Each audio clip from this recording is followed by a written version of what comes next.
Friends, economics में हम लोगों का टॉपिक चल रहा था लिबरलाइजेशन, प्राइवेटाइजेशन एंड ग्लोबलाइजेशन। ठीक है, हम लोगों ने लिबरलाइजेशन और प्राइवेटाइजेशन ऑलरेडी पढ़ लिया था। आज बात करते हैं ग्लोबलाइजेशन की। ग्लोबलाइजेशन का मीनिंग क्या होता है? अपनी इकोनॉमी को वर्ल्ड की इकोनॉमी के साथ जोड़कर देखना। कहने का मतलब जो भी हम लोगों ने बैरियर्स लगा रखे थे बाहर की कंपनीज़ के लिए, मल्टीनेशनल कंपनीज़ के लिए कि आप लोग हमारे देश में नहीं आ सकते, हमारे देश में प्रोडक्ट नहीं बेच सकते, उन सब बैरियर्स को ख़त्म करना, जिससे कि देश में कंपटीशन बढ़े। और अगर वो यहाँ आकर बनाएंगे गुड्स को तो एम्प्लॉयमेंट भी मिलेगी यहाँ के लोगों को, बेटर क्वालिटी भी मिलेगी गुड्स की। तो और अपनी कंपनीज़ को भी, जो इंडिया में कंपनीज़ हैं उनको भी भारत के लिए अलाउ करना, क्योंकि अगर हम लोग अलाउ करेंगे बाहर की कंपनीज़ को तो वो कंट्री ऑफ ओरिजिन, जिस कंट्री से वो आए हैं, वो कंट्रीज़ भी हमारे बिजनेसेस के लिए अपनी इकोनॉमी को खोलेंगे। तो ग्लोबलाइजेशन इसको ही कहते हैं, जो हमारी बाउंड्रीज़ हैं उसको ख़त्म कर देना। ठीक है, पढ़ना शुरू करते हैं। Globalization means integrating the national economy with the world economy through removal of barriers on international trade and capital movements. Globalization is generally understood to mean integration of the economy of the country with the world economy. अपनी country की economy को world की economy के साथ integrate करना, मतलब जोड़ना। However, it is a complex phenomenon. It is an outcome of the set of various policies that aim to transform the world towards greater interdependence and integration. ठीक है, बहुत सारी चीज़ें ऐसी है जो हम लोग नहीं बना सकते, और मतलब या फिर बनाते नहीं हैं, और बहुत सारी ऐसी चीज़ें जो बाहर नहीं बनती, जैसे ईरान इराक वगैरह से बहुत सारा पेट्रोल हम लोग इंपोर्ट करते हैं। क्यों? क्योंकि लेकिन वहाँ पर जो लैंड है वहाँ पर एग्रीकल्चर नहीं हो की प्रोडक्शन नहीं हो सकती, तो उनको उन गुड्स की ज़रूरत पड़ती है। तो हर जगह सारी चीज़ों की अवेलेबिलिटी नहीं रह सकती, इसीलिए कहा भी जाता है कि आज के टाइम में कोई भी कंट्री आइसोलेशन में नहीं रह सकती। ठीक है, उसको सबके साथ मिलकर ही चलना पड़ेगा। ठीक है, तो it involves creation of networks and activities. जैसे अभी आपने देखा होगा कि चाइना को के प्रोडक्ट्स को बॉयकॉट करने की बात चल रही है, लेकिन फिर भी ये खुलकर नहीं बोल सकती गवर्नमेंट कि चाइना के प्रोडक्ट्स को बिल्कुल कम्प्लीटली बॉयकॉट कर दो। बहुत सारी डिपेंडेंस है हमारी इकोनॉमी की ऑन चाइना, और ये रातों रात नहीं बदल जाएगा कि हम लोग यहीं पर प्रोडक्शन करने लग जाएं या फिर कहीं और से ख़रीदने लग जाएं। ये रातों रात नहीं हो सकता काम। तो सब कुछ एक दूसरे से जुड़ा हुआ है, ये ग्लोबलाइजेशन है। And activities transcending economical, social and geographical boundaries. In short, globalization aims to create a borderless world. The new economic policy prepared a specified list of high technology and high investment priority industries in which automatic permission will be available for foreign direct investment up to 51% of foreign equity। 51% तक पैसा लेकर आ सकते हैं, मतलब जितने भी उसमें पैसे लगे हुए हैं कंपनी में, अगर 1 करोड़ रुपए की वो कंपनी है तो उसमें 51% की भागीदारी फॉरेन कंपनीज की भी हो सकती है। ठीक है, लेकिन किस में? एक लिस्ट बनाई गई, स्पेसिफाइड लिस्ट हुई, जिसमें हाई टेक्नोलॉजी और हाई इन्वेस्टमेंट प्रायोरिटी इंडस्ट्रीज़ की लिस्ट बनी, जिसमें फॉरेन कंपनीज़ को ऑटोमेटिक परमिशन मिल जाएगी to enter the Indian economy. In respect of foreign technology agreements, automatic permission is provided in high priority industry up to a sum of ₹1 crore. No permission is now required for hiring foreign technicians और for testing indigenously developed technology abroad.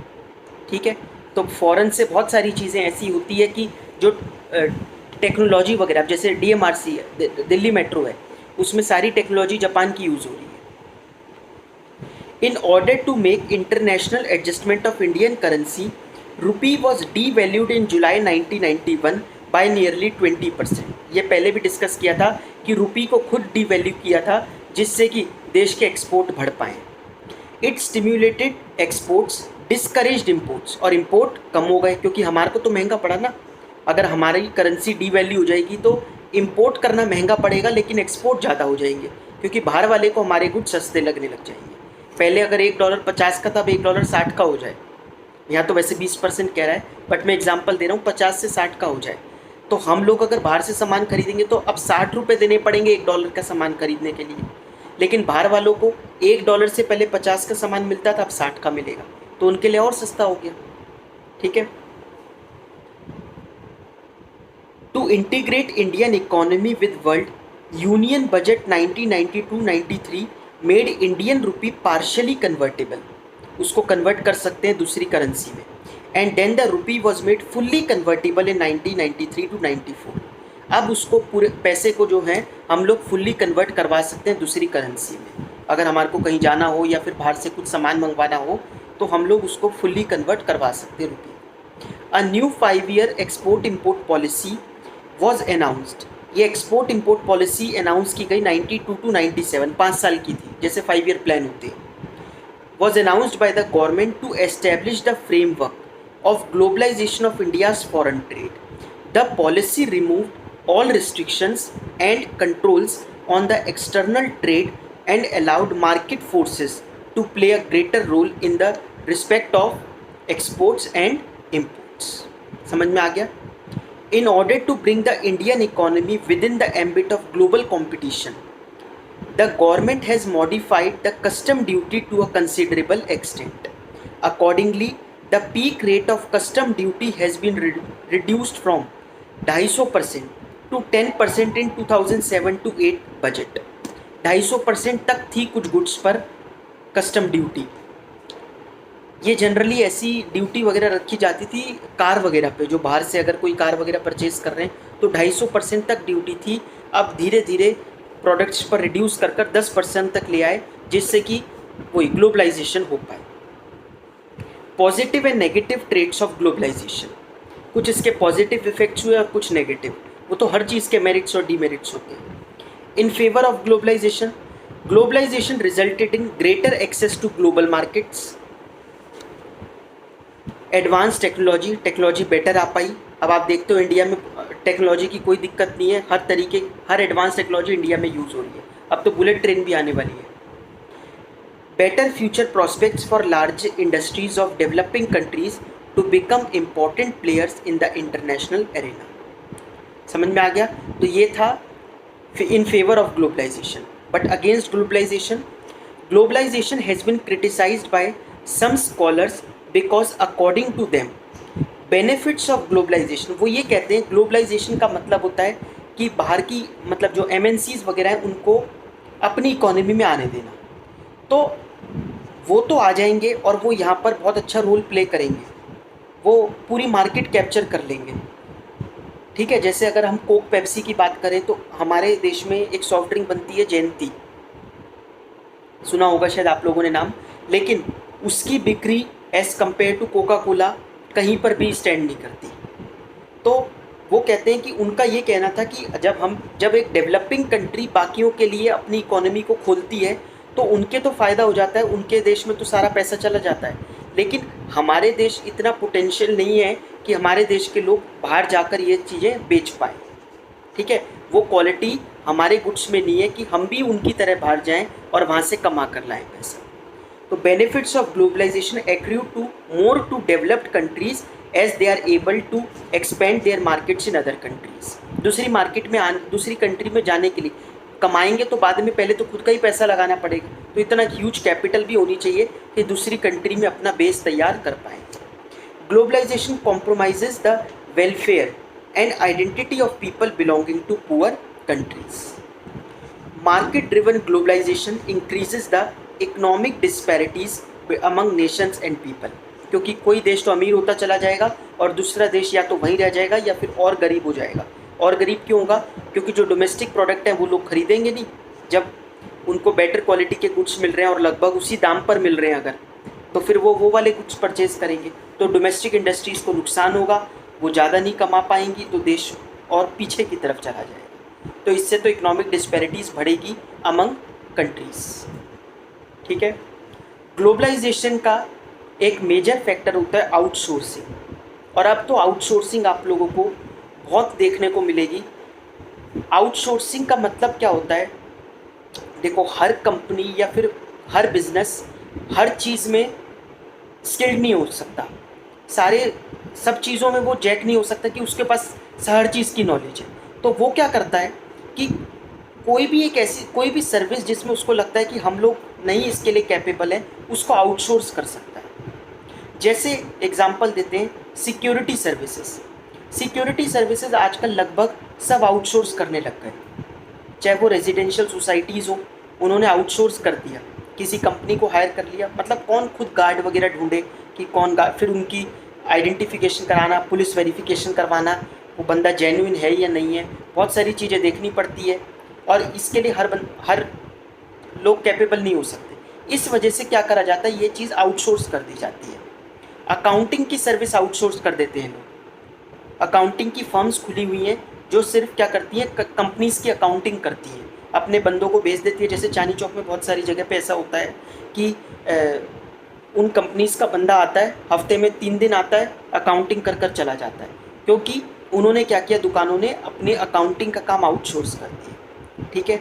जैसे Delhi metro में, अगर आप metro में जब travel करते हो तो देखा होगा कि सफाई वगैरह होती रहती है, तो उनके जो उन्होंने कपड़े पहने होते हैं उस पर कंपनी का जो नाम देखोगे आप, वो दिल्ली मेट्रो नहीं लिखा होता, कुछ और लिखा होता है, क्योंकि उन्होंने ये जो हाउसकीपिंग की सर्विस है वो आउटसोर्स कर रखी है। ठीक है। तो ये होता आउटसोर्स करना किसी भी सर्विस को। Outsourcing refers to contracting out some of its activities to a third party under which were earlier performed by the organization. For example, many companies have started outsourcing security service to outside agencies on a contractual basis. Outsourcing is one of the important outcomes of the globalization process. It has intensified in recent times because of the growth of fast modes of communication, particularly the growth of IT. With the help of modern telecommunication links, the text, voice and visual data in respect of these services is digitized and transmitted in real time over continents and national boundaries. BPO वगैरह आपने बहुत सुना होगा कि कुछ लोग BPO में काम करते हैं, कई लोग तो नाइट शिफ्ट करते हैं। तो ये सारा क्या है, ये सब आउटसोर्स कर रखा है काम। ठीक है। India has become a favourable destination of outsourcing for most of the MNCs। यहाँ पर चीप लेबर मिल जाती है because of low wage rates and availability of skilled man power. Population बहुत ज़्यादा है। For example, Indian business process outsourcing BPO companies Gurgaon वगैरह में, नोएडा में बहुत खुली हुई है ये, are already gaining prominence and earning precious foreign exchange. Some of the services outsource to India include, ये सर्विसेज हम लोगों को आउटसोर्स की जाती है, मतलब हम लोगों को मिलती है। BPO, रिकॉर्ड कीपिंग, ये तो बुक कीपिंग हो गई। अकाउंटेंसी और बुक कीपिंग में क्या फ़र्क है? अकाउंटेंसी में तो सिर्फ क्या है, आपने पढ़ा होगा बुक कीपिंग और अकाउंटेंसी में, अकाउंटिंग में फ़र्क 11th क्लास में। बुक कीपिंग का मतलब होता है पूरा जर्नल, लेजर, वाउचिंग वगैरह सब कुछ करना। अकाउंटेंसी में आ जाता है कि हम लोग अपनी बुक्स भेज देते हैं आपको, आप ट्रेडिंग P&L, बैलेंस शीट वगैरह, कैश फ्लो स्टेटमेंट, ये सब बनाकर भेजते हैं। Banking services, music recording, film editing, book transcription, clinical advice etcetera, ये सारी चीज़ें इंडिया को आउटसोर्स की जाती है। इंपॉर्टेंट क्वेश्चन है, पेपर में कई बार आता है आउटसोर्सिंग के बारे में लिखने। समझ में आ गया? नेक्स्ट है इसमें world trade organization. Prior to WTO, general agreement on trade and tariff was established as global trade organization in 1948 with 23 countries. GATT was set up to administer all multilateral trade agreements by providing equal opportunities to all countries in the international market. जैसे आजकल WHO बहुत चल रहा है corona के चक्कर में, तो उसका काम क्या होता है कि मतलब एक अवेयरनेस फैलाना लोगों के हेल्थ के बारे में। ठीक है। कंट्रीज़ को मदद करना, अगर कहीं पर कोई एपिडेमिक आ जाता है तो, और वो कर भी रहे हैं मदद, अलग अलग कंट्रीज़ को फंड्स वगैरह भी प्रोवाइड करा रहे हैं। ये जो अभी पेंडेमिक है, इसको कवर अप करने के लिए। समझ में आ गया? तो इसको फेस करने के लिए WHO बहुत काम कर रहा है। ऐसे ही WTO होता है, ये बिज़नेस के लिए होता है कि कंट्रीज़ आपस में बिज़नेस कर पाए और उनको कोई भी दिक्कत आ रही है तो WTO के थ्रू बात पहुंचा सकते हैं हम अपनी। कि हम लोगों को वहाँ दिक्कत आ रही है, हमने तो अपनी कंट्री उनके लिए खोल दी है, लेकिन उन्होंने अपनी कंट्री हम लोगों हमारे बिजनेसमैन के लिए, हमारे बिजनेसेस के लिए नहीं खोल रखी, तो फिर वो बात करते हैं दोनों कंट्रीज़ के बीच में। ठीक है, तो WTO का काम होता है कि जो कंट्रीज़ हैं उनके अमंग ये बिजनेस स्मूथली चलता है। WTO was founded in 1995, year याद रखना ज़रूरी है, as the successor organization to GATT. The WTO agreements cover trade in goods as well as services to facilitate international trade. At present, there are 164 member countries of WTO, and all the members are required to abide by laws and policies framed under WTO rules.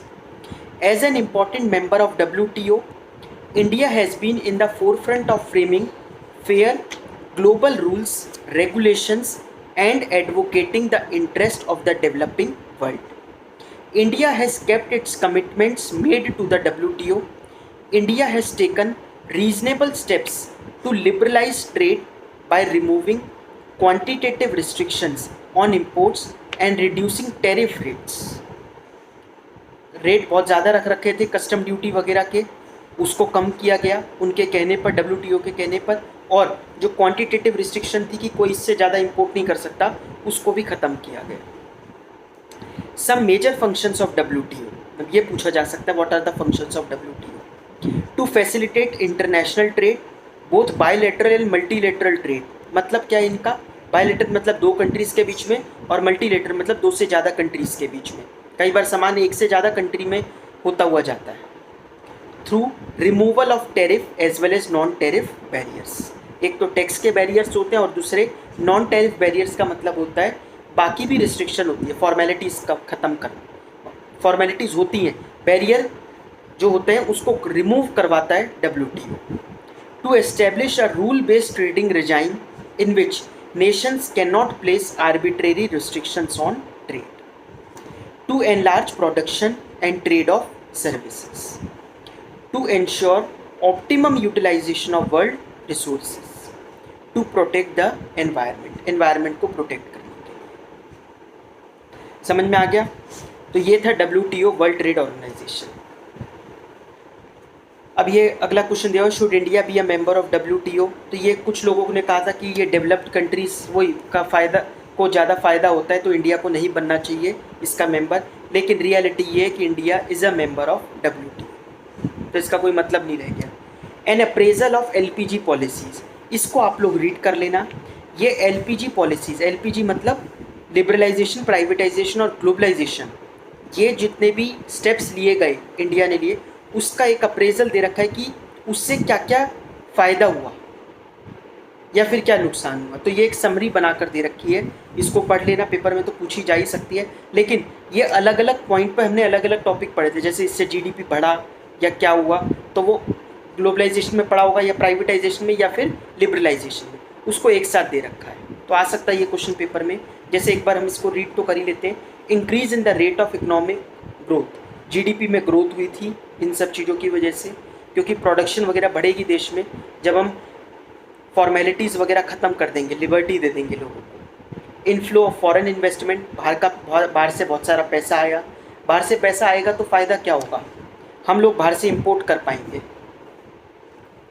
Rise in foreign exchange reserves, जो विदेशी मुद्रा के भंडार थे वो बढ़ गए थे सॉरी।